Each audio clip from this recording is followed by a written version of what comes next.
నమస్తే. ప్రస్తుతం మనం సోమాజిగూడ ప్రెస్ క్లబ్ లో. సో మందకృష్ణ మాది గారు ఇది ఎస్సీ వర్గీకరణకు సంబంధించి వేల గొంతుకల లక్ష డప్పులు అనే కార్యక్రమం అయితే ఫిబ్రవరి 7వ తారీఖున నిర్వహించబోతున్నాం. సో దానికి సంబంధించి గవర్నమెంట్ నుంచి కూడా పోలీస్ అధికారుల నుంచి కూడా పర్మిషన్ అని నిరాకరించబడింది.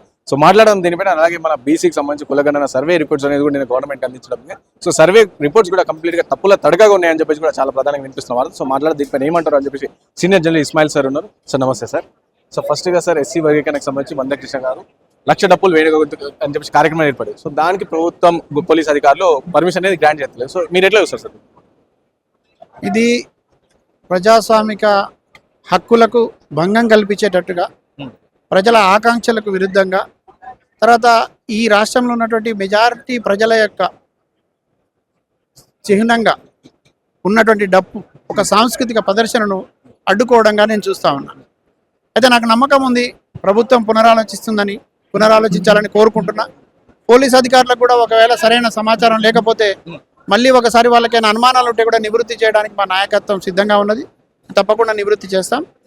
కానీ సాకుల పేరుతోని ఇంత పెద్ద మహాప్రదర్శన అడ్డుకోవడం అంటే ఈ జాతి గౌరవాన్ని, ఈ జాతి యొక్క సంస్కృతిని, తర్వాత ఈ సంస్కృతిని ప్రతిబింబించేటటువంటి జాతి జీవనాన్ని పునరుజ్జీవం చేసేటటువంటి ఈ డప్పు యొక్క గొప్పతనాన్ని అవమానించినట్టుగా ఉంటుందనే విషయాన్ని గుర్తుపెట్టుకోవాలని నేను కోరుతా ఉన్నాను. వర్గీకరణ విషయంలో కూడా రేవంత్ రెడ్డి గారు కూడా మేము 5వ తారీఖు 6వ తారీఖు రోజు మాట్లాడదామని చెప్పేసి కూడా చెప్పారు. సో ఇవన్నీ చెప్పిన నేపథ్యంలో 7వ తారీఖు ఇది చేయడం అని చెప్పేసి ఎంతవరకు సమన్వయం అని చెప్పేసి కూడా కొంతమంది అడుగుతున్నారు. ప్రజల వైపు నుంచి ఆలోచించాలని నేను కోరుతా ఉన్నా. మెజారిటీ ప్రజల ఆకాంక్షలను గౌరవించాలని నేను కోరుతా ఉన్నా. ప్రజాస్వామ్య పరిరక్షణ జరగాలని కోరుతా ఉన్నా. రాజ్యాంగబద్ధమైనటువంటి హక్కులు కాపాడబడాలని నేను కోరుకుంటా ఉన్నా. ఇది పూర్తిగా రాజ్యాంగం కల్పించిన హక్కులకు లోబడి మెజారిటీ ప్రజల ఆకాంక్షలకు అనుగుణంగా ఒక మహా ప్రదర్శన జరగబోతోంది. ఇప్పటి వరకు ప్రపంచ చరిత్రలో డప్పులకు సంబంధించి ఇంత పెద్ద గొప్ప ప్రదర్శన జరగలేదు. ఇది చరిత్రలో నిలిచిపోయేటువంటి ప్రదర్శన. దీంట్లో హింసకు తావు ఉండడమో లేకపోతే వేరే రకమైనటువంటి ఉంటాయని అనుకోవడం అపోహ మాత్రమే. ఇది ఒక ఉనికిని చాటుకోవడంతో పాటు, తమ ఔన్నత్యాన్ని చాటడంతో పాటు, ఎక్కడ కనుమరుగవుతున్నటువంటి ఒక ఆయుధాన్ని తీసుకొచ్చి, అంటే వాళ్ళ డప్పు వాళ్ళ ఆయుధం కాబట్టి దాన్ని ఒక్కసారి ప్రజల ముందు పెట్టి పునరుజ్జీవింపజేయాలనుకుంటున్నారు. ఈ విషయాన్ని పదే పదే ప్రతి సందర్భంలో చెప్తున్నారు.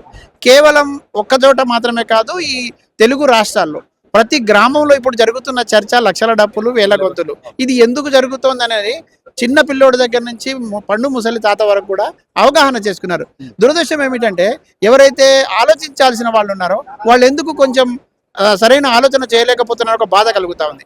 ఒకవేళ ఏదైనా సమాచారం తప్పుడుగా ఉంటే దాన్ని పరిశీలించి సమీక్షించి ఒకవేళ నాయకత్వంలో ఉన్నటువంటి వాళ్ళ దగ్గర నుంచి కూడా ఏదైనా అనుమానాలు నివృత్తి చేసుకునే ప్రయత్నం జరగాలి. కానీ పూర్తిగా ఇంత పెద్ద కార్యక్రమం తీసుకున్న తర్వాత ఇంకో 2-3 రోజులు అయితే కార్యక్రమం ఉందనగా ఇటువంటి నిర్ణయం రావడం బాధాకరం. కానీ మళ్ళీ మేము అధికారులను కలుస్తాం, ప్రభుత్వాన్ని కలుస్తాం, వాళ్ళని ఒప్పించే ప్రయత్నం చేస్తాం. మాకు నమ్మకం ఉంది, విశ్వాసం ఉంది.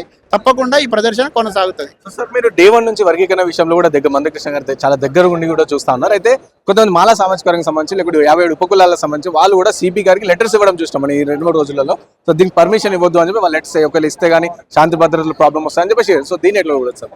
బ్రదర్, మీ ద్వారా మళ్ళొక్కసారి నిజాలు చెప్పదలుచుకుంటున్నాను. ఉపకులాలు 57-58 ఉపకులాలు మాదిగ దండోర ఎంఆర్పిఎస్కి వ్యతిరేకంగా లేవు, రిజర్వేషన్లకు వ్యతిరేకంగా లేవు, వర్గీకరణ కోరుకుంటున్నాయి, వాళ్ళ హక్కులు వాళ్ళకు ఉండాలని కోరుకుంటున్నాయి, వాళ్ళ న్యాయం జరగాలని కోరుకుంటున్నాయి. ఇంకొక వర్గం ఏదైతే దుష్ప్రచారం చేస్తున్న వర్గం ఏదైతే ఉందో అందులో ఉన్నటువంటి ప్రజలందరూ కూడా దీనికి అనుకూలంగానే ఉన్నారు. కొంతమంది నాయకులు, కొంతమంది వ్యక్తుల ప్రాబల్యం తప్ప, వ్యక్తులు చేస్తున్నటువంటి తప్పుడు ప్రచారం తప్ప ఇది మెజారిటీ ప్రజలది కాదు. దయచేసి మనం ఇక్కడ కన్ఫ్యూజన్ కూడా క్రియేట్ చేయదు. నేను కోరుకుంటా ఉన్నా దళిత బహుజనుల ఐక్యతను కోరుకుంటా ఉన్నా, అన్ని వర్గాల ఐక్యంగా ఉండాలని కోరుకుంటున్నా, రాజ్యాంగం కల్పించిన హక్కులకు లోబడి మనకు ఉన్నటువంటి వాటాలను పంచుకోవాలని కోరుకుంటున్నా. తర్వాత ఇప్పుడు ఈ జరుగుతున్నటువంటి ఈ సాంస్కృతిక ఉద్యమంలో అక్కడ జరిగేటువంటి నిర్ణయాలు ఏమి ఉండవే. ఇది ఇప్పుడు ఇక్కడేం చట్టసభ కాదు కదా. ఇది ప్రజల సమక్షంలో ప్రజలు తమ కోరికని నెరవేర్చడం కోసం చేస్తున్నటువంటి చూపించేటువంటి ఒక ప్రదర్శన. దీన్ని తప్పుగా చెప్పడం అనేది బాధాకరం.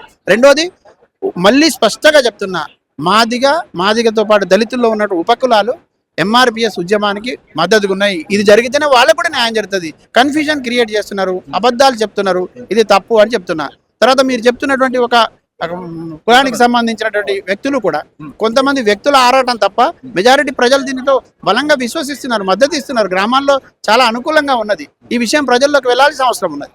ఇంకో విషయం సార్, నిన్న బీసీ కులగణకు సంబంధించి రిపోర్ట్ కూడా ఏదైతే చేసిందో అది దానికి సంబంధించిన రిపోర్ట్ కూడా గవర్నమెంట్కి ఇవ్వడం జరిగింది. సో అందులోనేమో గతంలో బీసీ జనాభా చాలా ఎక్కువ ఉందని చూపించారు, కేసీఆర్ చేసిన సర్వేలు ఇప్పుడేమో తక్కువ ఉందని, తప్పుల తడగా ఉందని చెప్పి ప్రధానంగా సోషల్ మీడియాలో కావచ్చు, ప్రధాన వార్తాపత్రికలు ఇవ్వనాడు సార్. సో మీరేమనుకోరు సార్ కులగణ రిపోర్ట్ సంబంధించి? నేను ఈ కులగణనకు సంబంధించిన అంశంలో అధికారులు తీసుకొచ్చి ఇచ్చేటటువంటి నివేదిక ఇంకా ప్రభుత్వానికి ఇవ్వాల్సినది కాబట్టి అది పూర్వంగా వాళ్ళు ప్రకటించిన తర్వాత మాట్లాడుకుంటే బాగుంటుంది. ఊహాగానాలకు మనం మాట్లాడడం సరైనది కాదు. నేను కోరుకుంటున్నది మాత్రం క్లియర్గా వాస్తవాలు వక్రీకరించబడకూడదు, వాస్తవాలు ఉన్నది ఉన్నట్టుగా చెప్పగలగాల. ఏ వర్గం నష్టపోతుందో ఆ నష్టం జరగకుండా ఆ వర్గాలని ప్రయోజనాలు కాపాడగలగాల. ఈ ఉద్దేశం కూడా నెరవేరాలి. ఇది ఎందుకు సర్వే చేశారో ఆ ఉద్దేశం కూడా నెరవేరబడాలంటే పారదర్శకంగా ఇది జరిగి ఉంటే బాగుంటుంది, జరగాలని నేను కోరుకుంటున్నాను. జరిగి ఉంటుందనే ఆశాభావం కూడా ఉంది.